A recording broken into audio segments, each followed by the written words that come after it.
Good morning. Ayan si Mrs. Oh, nag-aalmusal kasi gutom. Naninibago sa pagkain ng probinsya. Dahil galing sa ibang bansa. Si Mrs. Yung pera mo, Bi, ah.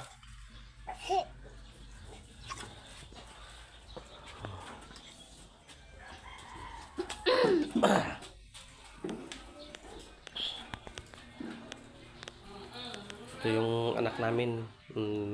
Nag-iisa lang yan. Jay! Jay! Eh! Tangalgaw! Mga ano swimming pool! Meng!